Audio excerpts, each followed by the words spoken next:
Code Blue Karma.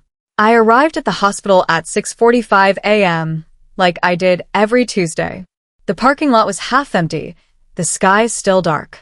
I grabbed my coffee from the passenger seat and headed inside, my badge ready. The surgical wing was on the third floor, and I knew the route by heart, through the main entrance, past the nurse's station, down the long corridor with fluorescent lights that hummed too loud. But when I reached the entrance at 7 a.m. sharp, my badge didn't work. I swiped it again. The red light blinked. Denied. Behind me, I heard footsteps.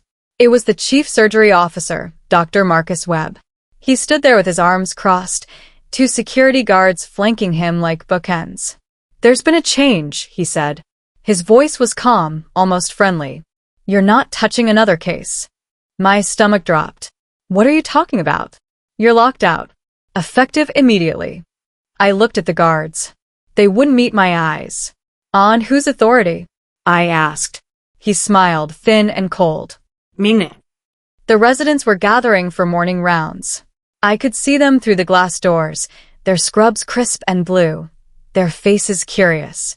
They'd heard the commotion. Some were pretending not to look, but I knew better. This was exactly what Marcus wanted, an audience. "There must be some mistake," I said, keeping my voice steady. "I have a case scheduled in 20 minutes. The patient's already been prepped." Marcus shrugged.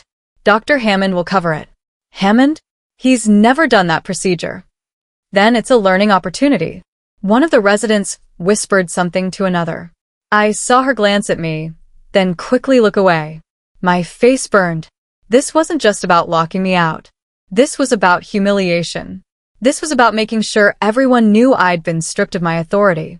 "I need to speak to administration," I said. "Go ahead," Marcus replied.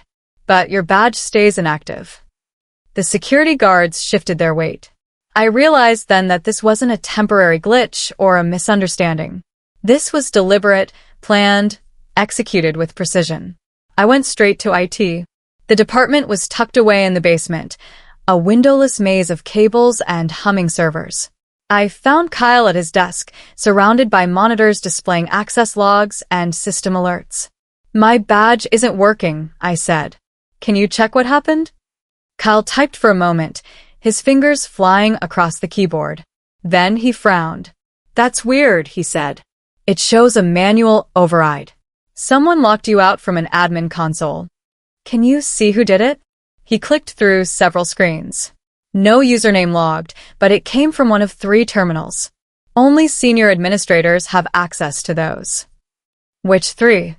He pulled up a list. Hospital CEO, Director of Operations, and the Chief Surgery Officer. My heart pounded. "Can you tell which terminal?" Kyle hesitated. "The 3rd one. That's Dr. Webb's office." I stared at the screen. There it was, black and white. Marcus had personally locked me out.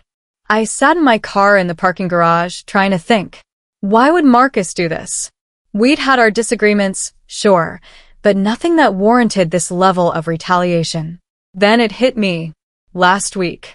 The sponge discrepancy. I'd been closing an abdominal surgery when the circulating nurse called out a count mismatch. We'd started with 15 sponges. We only had 14 accounted for. Protocol was clear. Halt the closure, do an X-ray, find the missing sponge. It would add 30 minutes to the case, maybe more. Marcus had been observing that day. He'd pulled me aside afterward. "The count was wrong from the start," he'd said. "Happens all the time. Just document it as a counting error and move on." "But we don't know that for certain," I'd replied. "Protocol says." I know what protocol says. I also know we have 6 more cases scheduled, and we're already behind. I'd filed an incident report anyway. Standard procedure. Patient safety first. Now, sitting in my car, I wondered if that report still existed. The hospital's incident reporting system was digital, but there were backups. Paper trails. I knew because I'd helped design the safety protocols years ago when I first joined the surgical staff. I logged into the system from my phone, found the case number, pulled up the report. It was there, but something was wrong. The timestamp showed I'd filed it at 8:47 p.m. But I remembered filing it at 3:15 p.m., right after the case. The narrative had been changed too. Counting error confirmed instead of my original wording. Count discrepancy. Potential retained sponge. X-ray performed. Negative findings. Someone had altered it. I dug deeper, checking the metadata. Every digital file left traces, edit logs, version histories. This one showed two versions. The second version had been created at 10:23 p.m. that same night, almost 7 hours after my original submission. The user ID? M.Web.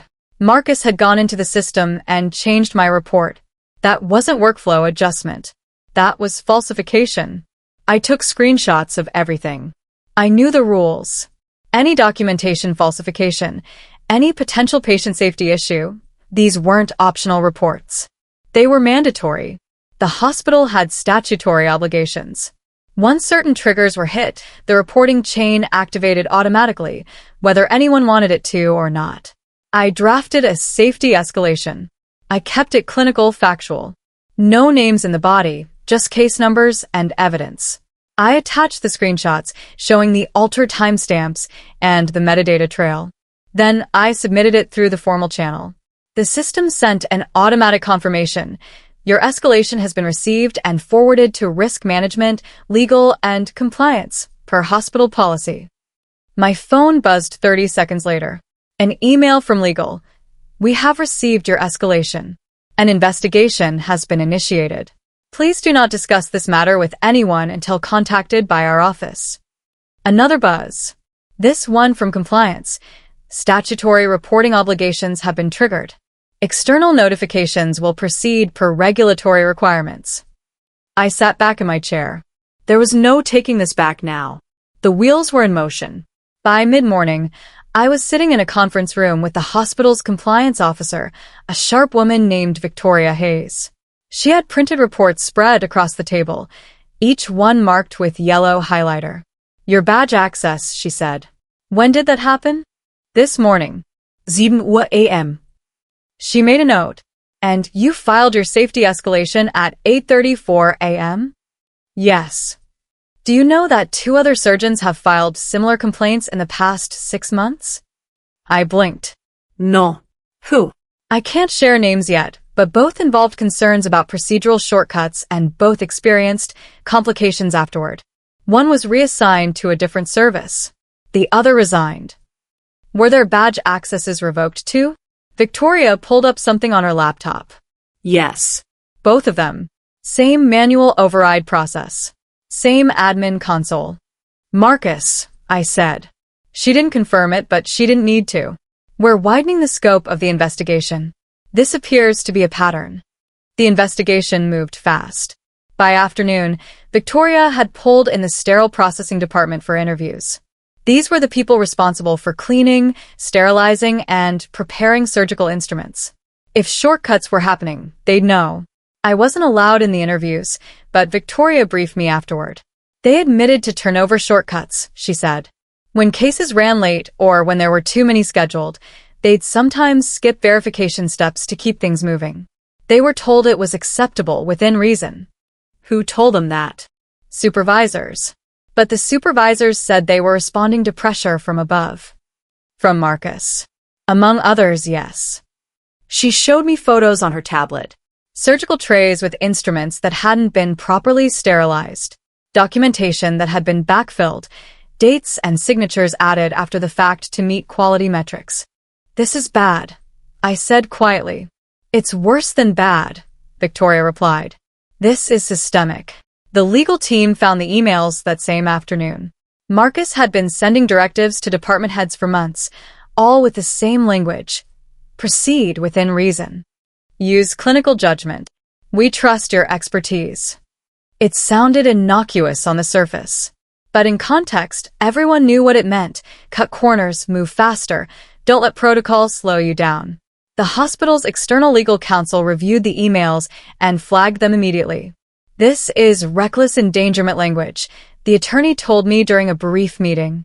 He's creating an environment where staff feel pressured to bypass safety protocols. That exposes the hospital to massive liability and potentially criminal charges. Criminal? If patient harm can be directly linked to these policies, yes. Absolutely. The attorney paused. We're taking over the investigation from here. This is no longer an internal matter. Marcus didn't stay quiet. That evening, he sent an email to the entire surgical department. The subject line, addressing recent disruptions. I read it on my phone, my hands shaking. It has come to my attention that certain individuals have been making unfounded allegations that disrupt our team's cohesion and efficiency. While we welcome constructive feedback, we cannot tolerate behavior that undermines our mission to serve patients. Effective immediately, any staff member engaging in disruptive conduct will face disciplinary review. He didn't name me, but everyone would know who he meant. I forwarded the email to Victoria. Her response came back in under a minute. This constitutes retaliation during an active safety review. Mandatory reporting to state oversight has been triggered. You did the right thing by sending this to me. An hour later, I received a notification that the state medical oversight body had been formally notified of the situation. The hospital's board of directors called an emergency meeting. I wasn't invited, but I heard about it through the grapevine, late-night phone calls, hushed conversations in hallways. Then someone leaked a recording. It was from a leadership huddle 3 months earlier. Marcus's voice was unmistakable. Look, when the inspectors come, we show them what they want to see. We control the charts. We control the narrative. They're not here often enough to know what really happens day to day. Laughter from others in the room. Just keep the metrics clean, Marcus continued. That's all they care about, numbers on paper. The recording went to the board. The board demanded the full archive of leadership meetings. By morning, the hospital's attorney had resigned. The inspectors arrived on Thursday unannounced. They came from the state health department, 3 of them in dark suits with clipboards and badges. They went straight to the surgical wing and started pulling charts, interviewing staff, examining equipment. By noon, they'd issued a finding, immediate jeopardy. It was the most serious citation a hospital could receive. It meant they'd identified conditions that posed an immediate threat to patient health and safety. Under federal regulations, services had to be suspended until the hazards were corrected. The surgical wing went into lockdown. All elective cases were canceled. Emergency cases were diverted to other hospitals. I watched from the hallway as surgical staff cleared out, their faces stunned. No one had expected this. No one had thought it would go this far. But I had known, from the moment Marcus locked me out, that something was deeply wrong. During the chaos, something remarkable happened. A case that had been scheduled for Thursday afternoon, a routine gallbladder removal, was halted during pre-op verification. The sterile processing team, now hypervigilant after the investigation, discovered that one of the instrument trays hadn't been properly sterilized. Worse, when they examined it more closely, they found a small surgical clip tangled in the instruments, a retained item from a previous case. If the surgery had proceeded, that clip could have been left inside the patient. The circulating nurse filed a sentinel event report immediately. A sentinel event was an unexpected occurrence involving death or serious harm, or the risk of such harm.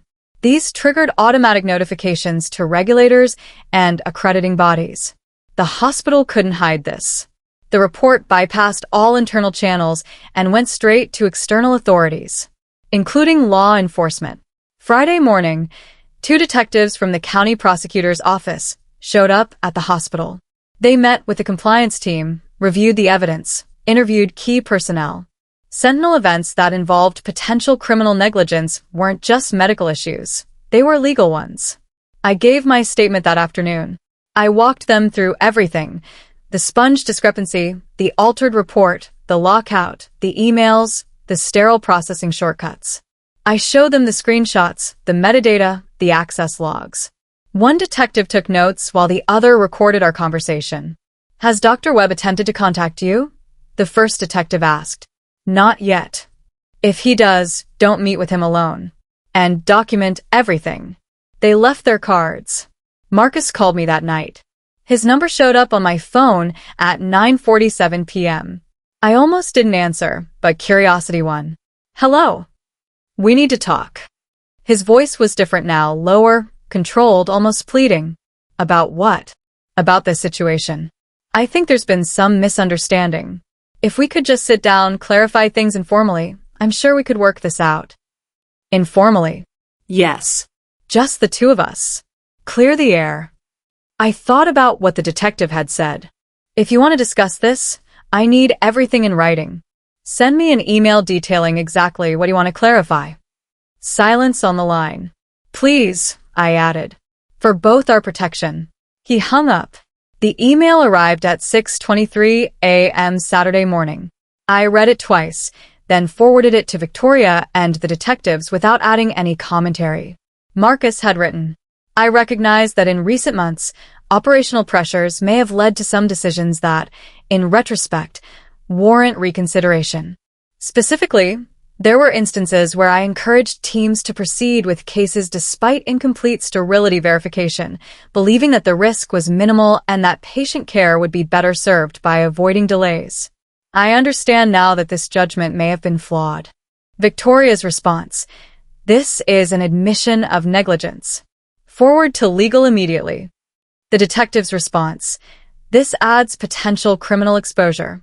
Do not respond to Dr. Webb. At noon on Saturday, the hospital issued a public statement. The surgical wing was officially closed pending completion of safety remediation. The statement cited patient safety concerns identified during a comprehensive review. Local news picked it up within an hour. By evening, reporters were camped outside the hospital entrance. I watched the coverage from my living room. The hospital's CEO gave a brief statement. We take patient safety with the utmost seriousness. We are working closely with state regulators to address all identified concerns and will not resume surgical services until we are confident that the highest standards are met. No mention of Marcus by name, but everyone inside the hospital knew. Monday morning, Marcus was placed on administrative leave. The announcement came via email from Human Resources. Dr. Marcus Webb has been placed on administrative leave pending the outcome of an ongoing investigation. Dr. Hammond will serve as interim chief surgery officer. But administrative leave wasn't enough for the regulators. The state medical board requested Marcus's license information, his training records, his case history for the past 5 years. They opened a formal investigation into his fitness to practice medicine. By Tuesday, word came that his malpractice insurer had been notified. By Wednesday, his personal attorney withdrew from representing him, citing irreconcilable differences regarding case strategy. Thursday brought the news everyone had been waiting for. The Attorney General's office had formally requested all records related to Marcus Webb, the surgical wing's operations, and any cases that might have been affected by the documented protocol violations. This crosses into criminal territory, Victoria explained when she called me. Falsifying medical records, creating conditions that endanger patients, these aren't just civil matters. They're crimes. What happens now? They'll build a case. If they find sufficient evidence, they'll file charges. Could be months before we know. But things moved faster than expected. By Friday afternoon, the AG's office had subpoenaed 6 months of surgical records and scheduled interviews with 27 hospital staff members. The state medical board convened an emergency hearing 3 weeks later. These hearings were rare, reserved for cases where immediate action was needed to protect the public. I wasn't allowed to attend, but I received updates throughout the day. The board reviewed the evidence, the altered reports, the emails, the recording from the leadership huddle, the Sentinel event, witness testimony from nurses and surgical techs. The recording was played aloud in the hearing room. Marcus's voice echoing. We control the charts. We control the narrative. The board deliberated for 47 minutes. Then they voted. Marcus Webb's surgical license was suspended, effective immediately, pending proceedings for permanent revocation. The order was explicit. He could not practice medicine in any capacity, anywhere in the state. Other states would be notified. His name would be added to the National Practitioner Databank, a registry that tracked disciplinary actions against healthcare providers. His career, built over 25 years, was effectively over. Within days, the first civil lawsuits were filed. Former patients claiming they'd been harmed by procedures performed under his supervision. Families demanding answers about complications that might have been preventable. His professional liability insurance carrier settled 2 cases immediately, before they even went to discovery. The consequences spread like ripples in water. The hospital's malpractice insurer pulled coverage for certain procedures until a full safety audit was completed. Equipment vendors froze contracts pending proof of sterilization protocol compliance. 3 other executives resigned, claiming they wanted to pursue other opportunities, but everyone knew they were jumping ship. Federal oversight stepped in. The Centers for Medicare and Medicaid Services sent a team to conduct a full facility survey. If the hospital failed, it could lose federal funding, essentially a death sentence for any medical center. The surgical wing remained closed. Months of remediation work lay ahead. New protocols, new training, new leadership, new equipment. I watched it all unfold with a strange sense of detachment. I'd only wanted to do the right thing. I'd never imagined it would lead to this. I received a text message on a Tuesday evening, 6 weeks after the initial lockout. Unknown number. I never thought you'd go this far. I stared at the message for a long time. It had to be Marcus. No one else would phrase it that way, with that particular mix of accusation and disbelief. I thought about responding. Thought about explaining that I hadn't gone anywhere. I'd simply reported what I'd found, followed the protocols we were all supposed to follow. But then I realized, he still didn't get it. He still thought this was about me, about revenge, about going too far. He didn't understand that this was about patience, about the people who trusted us with their lives, about the oath we'd all taken. I deleted the message without replying. The hospital called me the next morning. They wanted me to lead the remediation effort, to rebuild the surgical safety program from the ground up. I met with a new hospital CEO and the board of directors. They offered me the position of Chief Surgical Safety Officer, a newly created role with authority independent of the surgical department leadership. What would you need? The CEO asked. I'd thought about this.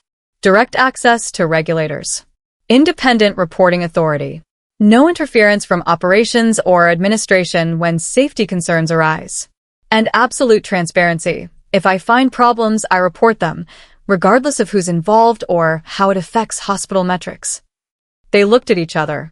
I expected resistance, negotiation, watered-down compromise.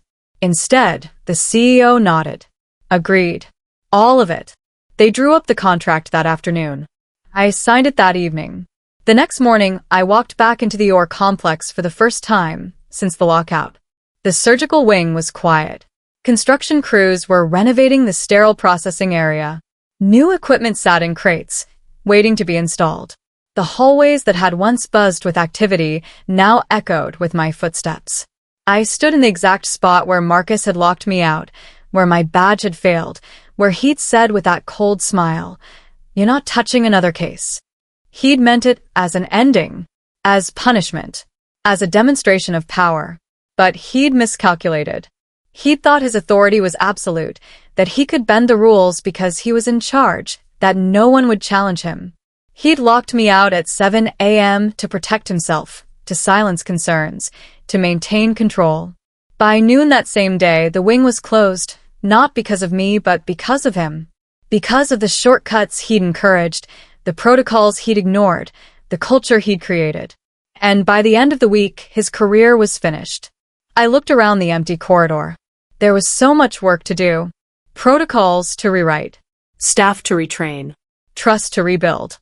But for the first time in weeks, I felt something like hope. The surgical wing would reopen. Patients would be cared for. And this time, safety wouldn't be negotiable. I swiped my new badge at the door. The light turned green. I walked through.